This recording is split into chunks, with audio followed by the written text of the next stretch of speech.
त्याचा पहिला अध्याय आणि 9व्या वचनाकडे आपण सुरुवातीला जाऊया आणि त्या ठिकाणी तो रोमकारामध्ये पाऊल काय म्हणतो आपण पाहूया. तुमची आठवण तुमची आठवण मी निरंतर करीत असतो. बघा तो म्हणत आहे की मी तुमची आठवण निरंतर करीत आहे. म्हणजे मी आपल्या प्रार्थनामध्ये सर्वदा विनंती करीत असतो की कसेही करून आता तरी देवाची इच्छा असल्यास तुमच्याकडे माझे येणे व्हावे म्हणून माझा मार्ग मोकळाच व्हावा. म्हणून तो देवाच्या इच्छावरती सोडत आहे. आपण आपला एखाद्या ठिकाणी आपण म्हणतो की ते आपल्यापर्यंत काय येत नाहीये. आपण म्हणत असतील, कोणी म्हणत असेल की आमच्या घरी पास्टर काय येत नाहीये, किंवा ते देवाचा मार्ग जाण्यासाठी देवाकडे विनंती आणि प्रार्थना केली पाहिजे.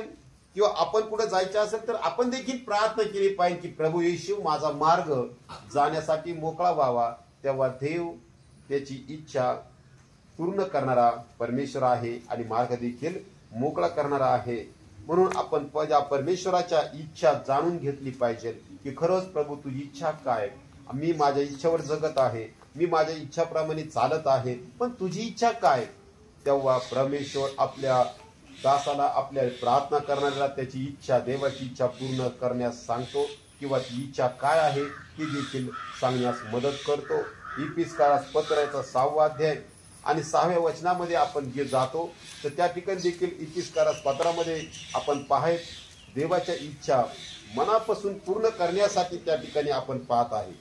माणसांना खुश करणाऱ्या, बघा या ठिकाणी म्हटलेलं आहे माणसांना खुश करणाऱ्या लोकांसारखे तोंड देखल्या चाकरीने नव्हे तर देवाची इच्छा मनापासून पूर्ण करणाऱ्या ख्रिस्ताच्या दासासारखे ते करीत जा. बघा आपण पुन्हा थोडं वाचूया. त्या ठिकाणी आपण पाहत आहे की त्या ठिकाणी स्पष्ट असं लिहिले आहे माणसांना खुश करणाऱ्या लोकांसारखे. म्हणून आपण माणसाला खुश करण्यासारखं लोकांसारखं व्हायचं नाहीये. देवाला खुश करायचं आहे. कोणाला खुश करायचं आहे? देवाला खुश करायचं आहे. आपण नेहमी मनुष्याला खुश करत असेल ते व्यर्थ आहे. पण आपण जेव्हा देवाला खुश करू तर देव त्याच्या आपल्या इच्छा पूर्ण करेल. हालेलुया. म्हणून म्हटलं पाहिजे 2025 मध्ये 6 महिने निघून गेले. या 7व्या महिन्यामध्ये मी देवा तुझी इच्छाच पूर्ण करीन, तुझीच इच्छाप्रमाणे होऊन दे असं करीन. मनुष्याला खुश करण्याची सोडून देईल, तुला खुश करण्याचं हे करील. म्हणतंय पुढं लोकांसारखे तोंड देखल्या चाकरीने नव्हे तर देवाची इच्छा मनापासून पूर्ण करणाऱ्या ख्रिस्ताच्या दासासारखे ते करीत जा. ख्रिस्ताच्या दासासारखे ते त्याची परमेश्वराची इच्छा पूर्ण करण्यासाठी आपल्याला परमेश्वरांनी निवडलेलं आहे. थोडं त्याच्या पुढे देखील जाऊया. ही चाकरी माणसाची नव्हे तर प्रभूची आहे. ही जी चाकरी आपण करत आहोत, जी सेवा आपण करत आहोत तर ती कोणाची आहे? प्रभूची आहे. असे मानून ती सद्भावाने करा. जाऊ पुढे जाऊ. कारण तुम्हाला माहित आहे की प्रत्येक जण मग तो दास असो किंवा स्वतंत्र असो जे काही चांगले करीतो तेच तो प्रभूकडून भरून पावेल. तोच प्रभूकडे भरून पावेल. म्हणजे प्रभूकडून काय होईल? त्याला भरभरून आशीर्वाद मिळेल. हालेलुया. 9 पूर्ण. धन्यांनो तुम्हीही त्यांच्याशी तसेच वागा व धमकावण्याचे सोडून द्या.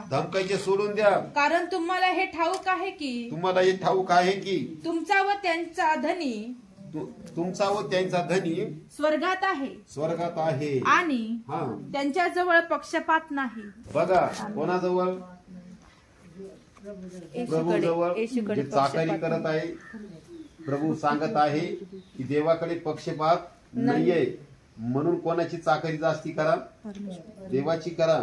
मनुष्याकडे आहे पक्षीभात आहे, हलका तो भारी, पण देवाकडे हलका भारी नाही, पक्षीभात नाही, सर्व सारखेच आहे, म्हणून तो स्वर्गात आहे असं त्या ठिकाणी आपण पाहत आहोत. म्हणून थेसलोनिकरास पत्राकडे आपण जाऊया. पहिले थेसलोनिकरास पत्र याचा 4था अध्याय आणि 3रं वचन. कारण देवाची इच्छा ही आहे की देवाची इच्छा ही आहे की तुमचे पवित्रीकरण व्हावे. तुमचे काय व्हावे? पवित्रीकरण व्हावे. देवाची इच्छा आहे. बघा आपले विषय अनेक वेळा आपण आपली इच्छा सादर करतो, पण या ठिकाणी देवाची इच्छा आहे की आपण काय व्हावे? पवित्रीकरण व्हावे. पवित्रीकरण व्हावे म्हणजे तुम्ही जार कर्मापासून स्वतःला अलिप्त ठेवावे. या जगामध्ये ज्या गोष्टी आहे याच्यापासून आपण काय करणार आहोत? आपल्या स्वतःला आपण अलिप्त ठेवणारे असे आहोत. हालेलुया. म्हणून थेसलोनिक पहिले याचा 5वा अध्याय आणि 18 वचनामध्ये देखील म्हटलेला आहे, सर्व स्थितीत. बघा कशा? सर्व स्थितीत उपकार स्तुती करा. कशा स्थितीत? सर्व स्थितीत. जी स्थिती असेल, आजाराची असेल, संकटाची असेल, दुःखाची असेल, कोणती स्तुती असू द्या, आपण देवाची स्तुती करणारे पाहिजे.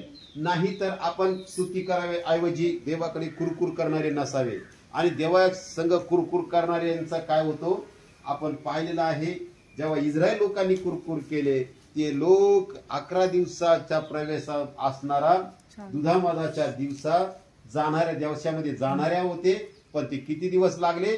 40 वर्षे. म्हणून देवाबरोबर देवाविषयी कधी कुरकुर करायची नाही. मग देवा हेच असंच काय केलं आणि असंच काय, जो म्हणतो ना देवा असं केलं तर तसं करील, तो व्यक्ती कोण आहे?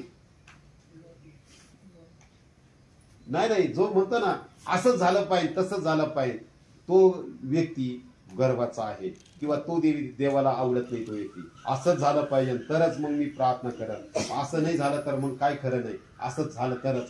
मग त्या व्यक्तीला लबाड म्हटलेलं आहे. देव म्हणतो असं होईल, तसं झालं तरच असं झालं पाहिजे, असं नाही. प्रभू तुझी इच्छा काय, तेव्हा ती पूर्ण होते.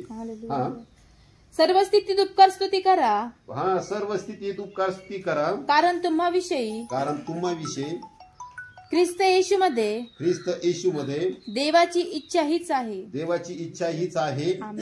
बघा, देवाची इच्छा हीच आहे. कोणाची इच्छा? देवाची इच्छा हीच आहे की तुम्ही काय करावे? सर्व स्थितीमध्ये काय करावे? उपकार स्तुती करावी. ही देवाची इच्छा आहे. म्हणजे कोणतीही परिस्थिती असू द्या, किती आजाराची असू, दुःखाची असू, कितीही विकट परिस्थिती, त्यामध्ये देवाची स्तुती करायची आहे. ही देवाची इच्छा आहे की तुम्ही प्रत्येक परिस्थितीत देवाची काय करावे? आराधना करावी, स्तुती करावी आणि देवाचा धन्यवाद करावी, असं त्याचं म्हणणं आहे. Praise the Lord. म्हणून इब्रिकारास पत्र याचा 10वा अध्याय त्यामध्ये देखील म्हटलेलं आहे 36व्या वचनामध्ये, तुम्ही देवाच्या इच्छेप्रमाणे वागून वचनानुसार वचनाप्रमाणे फळ प्राप्ती करून घ्यावी. म्हणून तुम्हाला सहनशक्तीचे अगत्य आहे. म्हणून आपल्याला सहन करायची ताकद अगत्य आहे. आपल्याला सहन आपण केलं पाहिजे. देवाची इच्छा आहे की तुम्ही काय करावं? सहन करावं. देवाची इच्छा आहे तुम्ही काय करावं? सहन करावं. ही अगत्य आहे असं या ठिकाणी इब्रिकारास पत्र 10:36 मध्ये आपण पाहिलेलं आहे. म्हणून पहिले पेत्र याचा 2रा अध्याय आणि 15 वचनाकडे आपण पाहतो. तिला देखील देवाची इच्छा काय आहे हे आपण पाहूया. कारण देवाची इच्छा अशी आहे की तुम्ही चांगले करीत राहून काय करावे? चांगले करीत राहून निर्बुद्ध माणसांच्या आज्ञाला कुठीत करावे. म्हणून असे या देवाची इच्छा आहे. आपण माणसाला काय करावे? आपण म्हटलेलं आहे कबुतरासारखे निर्बुद्धी, चतुर आणि सापासारखे साळसूत असं आपण पाहतोय नेहमी. प्रभू येशू ख्रिस्त स्वतः म्हटलेला आहे तुम्ही सापासारखे साळसूत आणि कबुतरासारखे चतुर निर्बुद्धी, म्हणजे बुद्धी असलेल्या सारखं तुम्ही असावे असं त्या ठिकाणी म्हटलेलं आहे. Praise the Lord. त्याचमध्ये पहिले पेत्र 3 अध्याय आणि 17 वचनाकडे जाऊया. कारण चांगले करूनही कारण चांगले करूनही तुम्ही दुःख सोसावे अशी देवाची इच्छा असली तर देवाची इच्छा असली तर तुम्ही चांगले करून तुम्हाला दुःख भोगायचे असेल तर वाईट करून दुःख दुःख भोगल्यापेक्षा ते बरे आहे. म्हणून पवित्र परमेश्वर म्हणत आहे की प्रभू येशू या ठिकाणी आपल्याला सांगत आहे की चांगले करून तुम्हाला दुःख भोगत असेल तर काही हरकत नाही, त्यापेक्षा वाईट करू नका. वाईट करून काहीला दुःख भोगावं लागतं. आणि काही या ठिकाणी आपण पाहत आहे की देवाची इच्छा काय आहे हे आज आपण पाहिलेलं आहे की देवाची इच्छा आहे की सर्व परिस्थितीमध्ये तुम्ही काय करावे, सर्व परिस्थितीमध्ये तुम्ही उपकार स्तुती करावी आणि देवाचा धन्यवाद करावा.